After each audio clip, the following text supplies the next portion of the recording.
What's up, military millionaires? Today I want to talk to you about what this payroll tax is, what it means to you, and why I don't think this is the best thing for the military.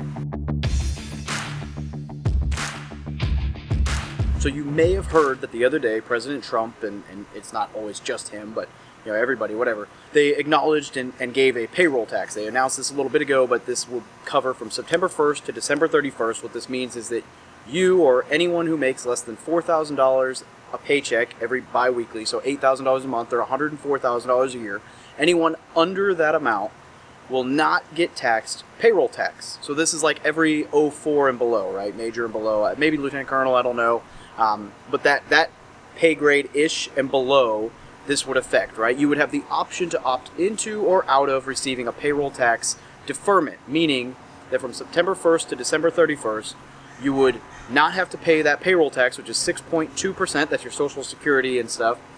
And then what happens is in January, February, March, April, so April 30th, you pay it back. So in essence, you would get the 6.2% tax waived September through December, and then it would get tacked back on top of the 6.2% January through April. So you'd actually be paying twice as much then. So it basically would be like saying, hey, you normally get 120.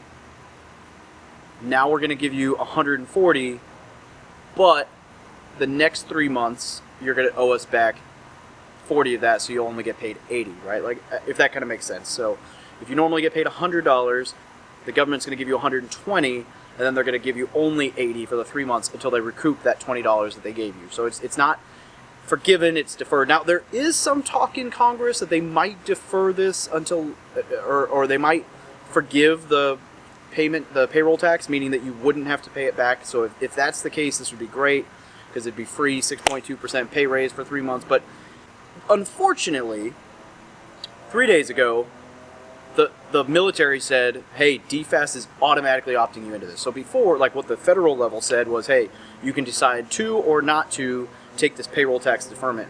The government, the military, stepped in and said, nope, sorry, you're taking this whether you like it or not. Here's why I think that's a problem. Imagine being your typical like lance corporal or corporal in the military, or the Marine Corps, or whatever, E2, E3, whatever military branch you're in, and you live paycheck to paycheck, or you just blow everything that comes in on booze or whatever, right? You just spend the money. And so you do that, you get this little bit of a pay raise, and you spend that money. And then come January, February, March, April, you get less of a paycheck, and now you're screwed because you're used to spending a little bit more and you don't have the money left, right? So I am not a fan, because the vast majority of service members who get this payroll tax deduction are going to spend it poorly, and then they're going to get taxed extra on the back end, and they're going to be like, oh no, I'm making less money, this is BS. So if you're watching this video, well, thank you, because that means that you're thinking forward about all this. If you're watching this video and you haven't done so yet, you should probably share it just so other service members see this, because you don't want to be the one holding the secret. Because I'm going to tell you real quick what I think you should do with this money to avoid getting screwed, right? And first, smash that like button, because I'm hooking you up, because if you didn't understand this could be very costly when you come into January and you're like, shit, I have no money. Now, there's a few different options here.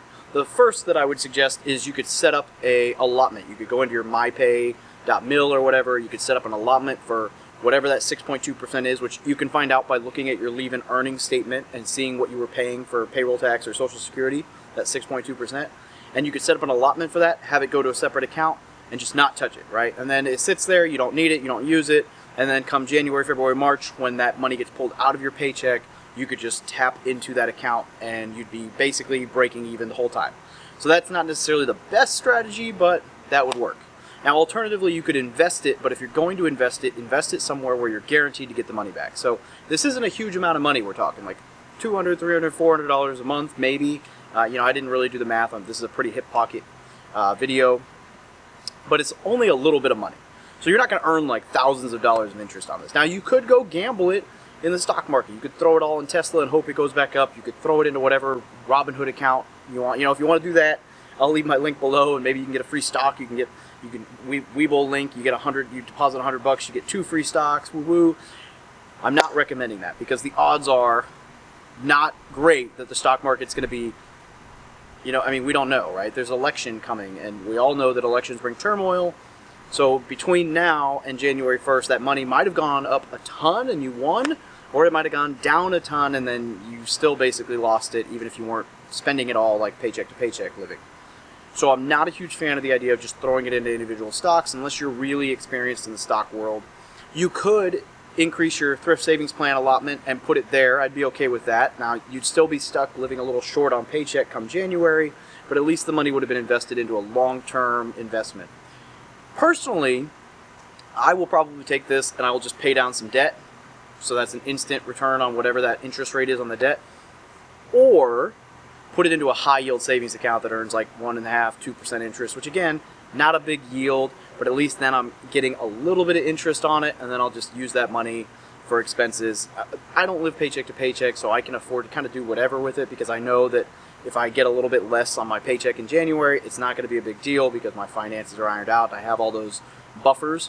But if you're kind of paycheck to paycheck or you don't have a huge buffer for savings, I would definitely just put it into a high interest savings account, somewhere where you can pull the money back out and you're guaranteed that interest rate, right? That way you're not going to come short, you're not going to have some risk, you're not going to whatever, and ta-da. Now, the other thing you could do with this is some of the stuff that I always recommend to people. So if you're smart and you have a little bit of an emergency fund set up, or savings or whatever, so that you're okay with spending the little bit extra you get now, and you're going to be fine January, March, that time frame where you're getting paid less.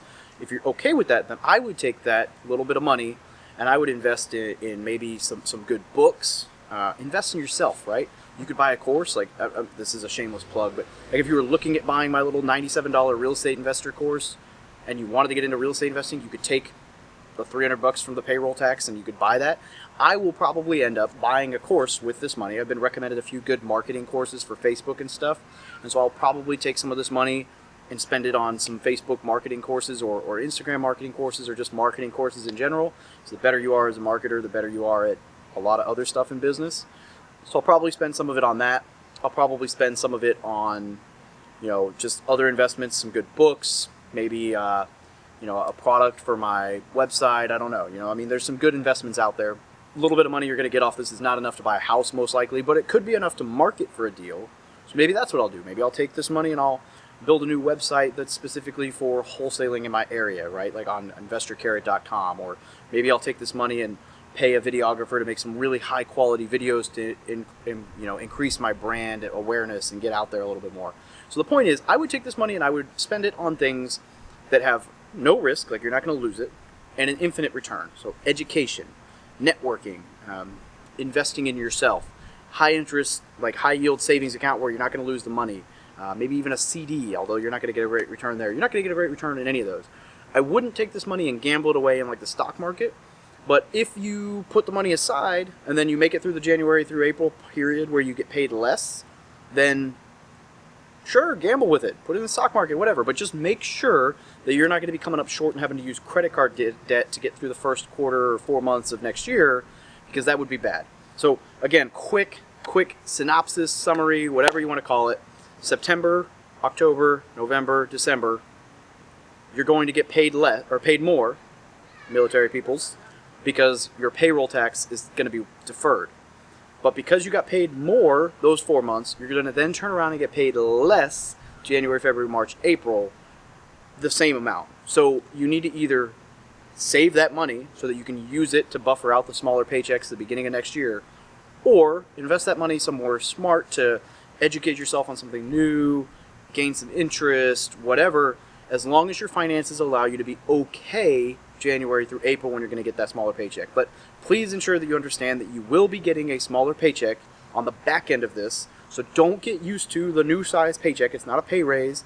Unless it gets forgiven, you're going to pay it all back. I really don't see any great benefit to this. I think this is going to screw a lot of service members more than it's going to help them, especially because this was designed to help people who are struggling with COVID and all this other stuff.